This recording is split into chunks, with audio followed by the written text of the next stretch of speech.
You're listening to the Greeks Gridiron, live with Ethan Haristodoulou. Welcome back, everyone, to the Greeks Gridiron. I am Ethan Haristodoulou. It is March 2nd, 2022. The NFL Combine is underway, and we are talking potential free agent fits for all 32 teams in the NFL as we work our way through this week into next week and then ultimately the start of free agency. And today I am focusing on the New York Jets, who are sitting at about $48.2 million under the cap, so they got some money to play with. So let's talk some free agents, shall we? My Jets fans, make sure you hit that like button, hit that sub button, and comment down below, who do you want to see the Jets go after during this offseason? I got a couple of guys in mind, and I'm actually going to forego talking offensive line for the Jets because I do feel that they are a team that has done a pretty good job of drafting linemen, and I would actually like to see them forego spending a ton of money on offensive linemen in free agency and focus on a couple of other positional needs and then focus on the draft, because there's a lot of really good linemen in this year's draft, and just based off the track record alone, I think the Jets have done a good job drafting that way. I think that they should just continue to do what they're doing and look for, another tackle for the right side, another guard for the right side, whatever they opt to do. I like their drafting of offensive linemen, so let's focus on some other positions. The first one that I have in mind is going to be the cornerback position, and a guy that I have circled who I think would be a really good fit for the New York Jets would be cornerback Carlton Davis. I would be thinking somewhere along the lines of a 2 or 3 year, maybe even 4-year deal if the Jets are really willing to commit to him. He is a younger guy. He's only about 25 years old, like 25 and a half, something like that, whatever the actual number is. But a good opportunity to bring in a guy like him who has progressed year over year and gotten better and better in Tampa Bay. With Tampa Bay being kind of strapped with money, they're going to have to make some cuts, or at least not cuts, but let some guys walk in free agency. And I think Carlton Davis might potentially be the odd man out there in that secondary with that. So if he does end up being a free agent, I do like the idea of him going to the Jets and playing on the outside there. Cornerback is a serious position of need over there for the New York Jets. And while he's a guy that only came away with a single interception this past season, and he only had 9 pass breakups, he allowed a career low passer rating of only 80.4, and that has actually steadily gone down year over year as he has gotten better and better and better, coupling that with also a career low in yards allowed at 346. So he showed steady improvement. He has some pretty solid numbers. Couple that with the fact that the Jets literally started, I'm pretty sure, both their starting corners on the outside and their slot corner, all 3 of those guys were 5th or 6th rounders at best. So, I mean, you're starting a bunch of no-names now. At this point, realistically, anyone you bring in could potentially be an upgrade for the cornerback position here.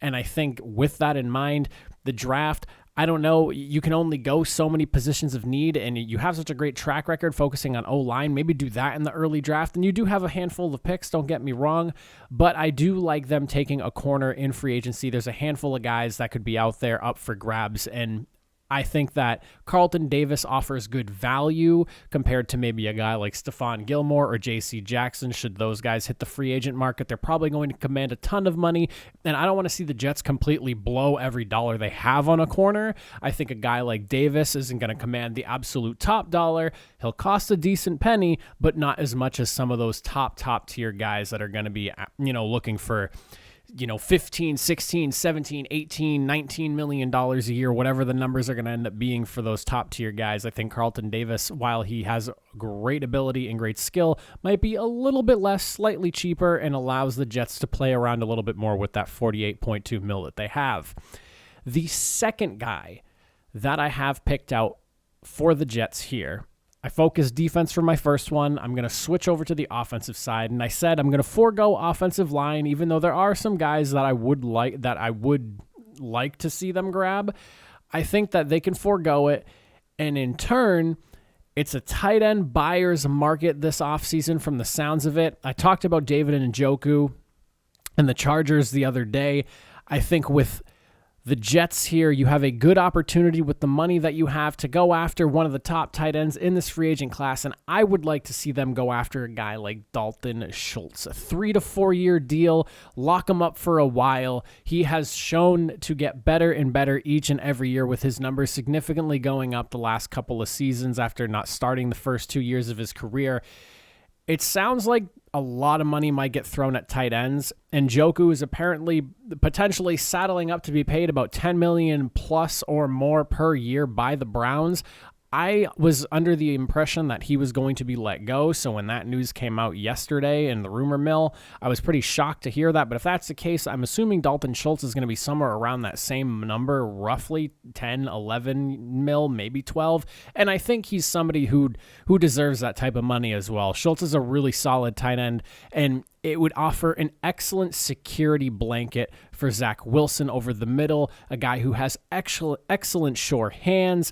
On top of that, solid blocking and an ability to go up and make the contested catches necessary up against those linebackers or corners, whoever it may be. He made 12 contested catches last season per PFF. So with that in mind, a security blanket, an ability to get open, ability to go up and catch the football, an ability to block as well. He totaled 808 yards, 8 touchdowns, and 78 receptions for the Dallas Cowboys last season. I think he would be an excellent piece for this offense. You think about the somewhat lack of talent that the Jets have at the skill positions. They're starting no-name guys, and they have, they did bring in a rookie wide receiver last season in Elijah Moore. But outside of that, who do you truly have? Yes, Corey Davis is there, but beyond them, I mean, I don't think that they're going to continue on with Jamison Crowder. I expect him to be gone this offseason. We'll see what happens there. But you do have a rookie who showed flashes, but I would say mixed results at times, so you don't necessarily know what you got there. I think Corey Davis is excellent for the Jets, but I would like to see Dalton Schultz come in and complete at least somewhat of an offensive trio of weapons there. And of course, you have Carter in the backfield, who had some really strong games as well. I don't really know if they're sold on him being their number one back for the team, but you bring in a guy like Dalton Schultz, solid blocking, you have some skilled receivers as well. You start to open things up for the offense, and I think realistically speaking, this offseason's focus really should be on making things easier for Zach Wilson, making him feel more comfortable in the offense, giving him weapons to go to, and I think Dalton Schultz would be an excellent guy. Now, I have a third person in mind, and again, I wasn't necessarily going to go into this one, but I think it is worth mentioning that if they were to continue to spend in the offseason in this free agent market, a guy like Brandon Sherf from Washington might be someone that they could look to bring in. Again, the offensive line, in my opinion, is not something that they necessarily need to target in the free agency market just because of how well they have drafted. But if you are going to go after someone, I think going after guard might be a solid option there, just because I don't really think there's anyone on the right side of the tackle position that they should consider bringing in, at least at this point in time. If you're going to go tackle, go in the draft. There's a ton of really good offensive linemen there. I don't think you could really go wrong, especially with the Jets, with the Jets' past history. But if they were to go after an offensive lineman, I like Sherf there. I think he would be a solid guy to bring in and, show the ropes for some of the younger guys on this offensive line here and just help pad up what is already forming into a pretty solid group. I don't know what the Jets are going to do about Laurent Duvernay-Tardif, if he's going to end up being around as well. So that is something you'd have to keep an eye on, and I think will ultimately affect the decision. His injury took away some of the playing time he had last season. And, they didn't get the complete full package and results that I think that they were hoping to get when they brought him in there. So ultimately, I think decisions on the offensive line will kind of affect whether they do chase anyone in the free agency as far as that is concerned. But again, a guy like Sherf would be a solid pickup as well. But I really like the idea of them chasing maybe a cornerback and a tight end in this free agency market and then going offensive line in the draft. So that's why I'm not really prioritizing O-line here for those of you who might be pounding the table to see them bring an offensive lineman in. But those are my two guys. That was a nice long rant there to end the video. I appreciate you all for watching. Jets fans, again, let me know who you think in the comment section down below. The Jets should be going after this offseason in free agency. We're a couple of weeks away. But that is it for me. I appreciate you all for watching. I will see you guys next time.